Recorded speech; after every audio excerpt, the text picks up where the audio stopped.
brought you by Silver Pumps and Motors. Top quality और consistent performance के लिए सिर्फ सिल्वर पंप्स नाम याद रखना. క్లియరెన్స్ సెంట్రల్ గవర్నమెంట్ ఇచ్చింది కదా, ఎందుకు ఇన్ని సంవత్సరాలు పట్టిందని అనుకోవచ్చు. దానికి రెండు కారణాలు ఉన్నాయి ప్రధానంగా. మమ్నూర్ ఎయిర్పోర్ట్ దగ్గర సుమారు 696 ఎకరాలు ఎయిర్పోర్ట్ అథారిటీ ఆఫ్ ఇండియా దగ్గర ల్యాండ్ ఉంది. ఇప్పుడు ఉన్నటువంటి ల్యాండ్లో రెండు క్రిస్ క్రాస్గా రన్వేస్ ఉన్నాయి. అక్కడ చాలా డిలాపిడేటెడ్ కండిషన్లో, అసలు ఉపయోగించుకునే పరిస్థితిలో లేనటువంటి కండిషన్లో అక్కడ రెండు రన్వేస్ ఉన్నాయి. రన్వేస్ తాలూకు లెంత్ కూడా మనం చూసుకుంటే సుమారు 1800 మీటర్లు ఉంది. మనం ఆపరేషన్స్ ఎయిర్ బస్ లాంటివి ఫ్లైట్స్ కానీ నేరో బాడీ ఫ్లైట్స్ అక్కడ నుంచి ఆపరేట్ చేయాలంటే సుమారు 2800 మీటర్ల రన్వే మనం తయారు చేసుకోవాలి. మరి ఆ రన్వే తయారు చేసుకోవాలనంటే దానికి ఎడిషనల్గా ల్యాండ్ కావాలి. కాబట్టి ఎప్పటి నుంచో ఎయిర్పోర్ట్ అథారిటీ ఆఫ్ ఇండియా నుంచి, కేంద్ర ప్రభుత్వం నుంచి రాష్ట్ర ప్రభుత్వంతో చర్చలు జరిపి మాకు అదనంగా అక్కడ ఒక 280 ఎకరాలు కేటాయించండి అనేక సందర్భాల్లో కేంద్రం నుంచి ఒక ప్రయత్నం జరిగింది. కిషన్ అన్న చెప్పినప్పుడు గతంలో ఇదే సివిల్ ఏవియేషన్కి మంత్రిగా జ్యోతిరాదిత్య సింధియా గారు ఉంటే కిషన్ అన్న తాలూకా ప్రోత్సాహంతో ఆయన కూడా సంప్రదింపులు జరిపి అప్పుడున్నటువంటి రాష్ట్ర ప్రభుత్వంతో ఈ ల్యాండ్ ఎట్టి పరిస్థితుల్లో కేటాయించండి, ఇప్పటికైనా ఉడాన్ స్కీమ్ ఉంది కదా, ఉడాన్ స్కీమ్లో పెట్టైనా సరే ఇక్కడ వరంగల్లో ఎయిర్పోర్ట్ నిర్మిద్దామని అప్పుడు కూడా ఒక ప్రయత్నం చేశారు. కానీ ఎక్కడా కూడా రాష్ట్ర ప్రభుత్వం నుంచి సరైనటువంటి సహకారం కదలిక లేనందువల్ల అది ఇంతవరకు పెండింగ్ ఉంది.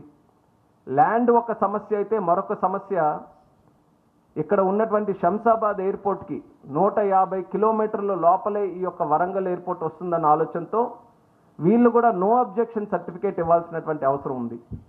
అది కూడా అలా పెండింగ్ ఉంది. దానికి సంబంధించి ప్రయత్నాలు జరగలేదు. మళ్ళీ ఎన్డీఏ ప్రభుత్వం చిత్తశుద్ధితో ఇది ఎట్టి పరిస్థితుల్లో పూర్తి చేయాలని ఒక పక్కన హైదరాబాద్ ఎయిర్పోర్ట్ నుంచి ఎన్ఓసి తీసుకొని రాష్ట్ర ప్రభుత్వానికి కూడా మళ్ళీ రిక్వెస్ట్ చేసి ఈ యొక్క ల్యాండ్ ఎక్విజిషన్ మీద స్ట్రెస్ చేసిన తర్వాత రాష్ట్ర ప్రభుత్వం కూడా దానికి అంగీకరిస్తూ ఒక జియో నవంబర్లో కూడా రిలీజ్ చేశారు. సుమారు 280 ఎకరాలు అదనంగా ఏదైతే ల్యాండ్ ఎక్విజిషన్ కావాల్సినటువంటి అవసరం ఉందో దానికి కూడా ఉత్తర్వులు జారీ చేశారు. మరి ఇవన్నీ కూడా కలిసి వచ్చాయి కాబట్టి కేంద్ర ప్రభుత్వం ఈరోజు నిర్ణయం తీసుకొని రాబోతున్నటువంటి రోజుల్లో ఒక బ్రహ్మాండమైనటువంటి ఎయిర్పోర్ట్ వరంగల్లో నిర్మించడానికి మేము అన్ని రకాలుగా సిద్ధంగా ఉన్నామని సందర్భంగా తెలియజేస్తున్నాను. దానికి పూర్తి బాధ్యత ఎయిర్పోర్ట్ అథారిటీ ఆఫ్ ఇండియా తీసుకుంటుంది. మేము ఆల్రెడీ ఒక మాస్టర్ ప్లాన్ కూడా తయారు చేశాం.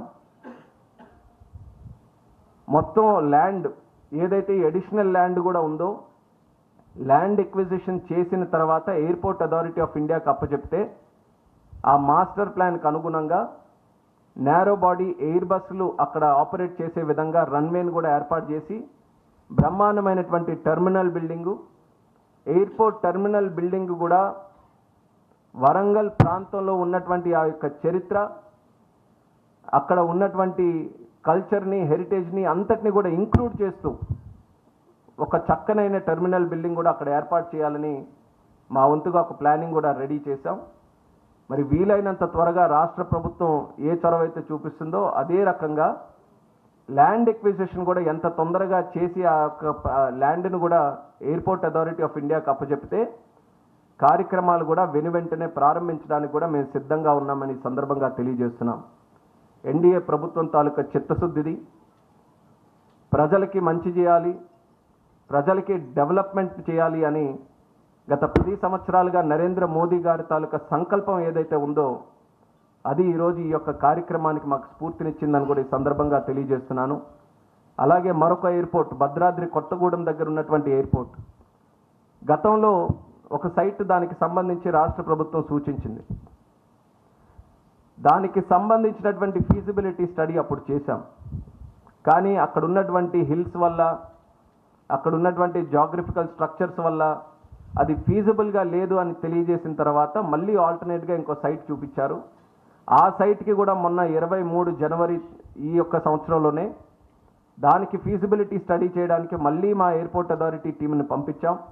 ఫీజిబిలిటీ స్టడీ చేసిన తర్వాత కొన్ని రిమార్క్స్ వాళ్ళు తెలియజేశారు. ఇండియన్ మెట్రలాజికల్ డిపార్ట్మెంట్ నుంచి ఆ యొక్క ప్రాంతానికి సంబంధించి కొంత డేటా కావాలని స్టేట్ గవర్నమెంట్ కూడా మేము సూచించాం.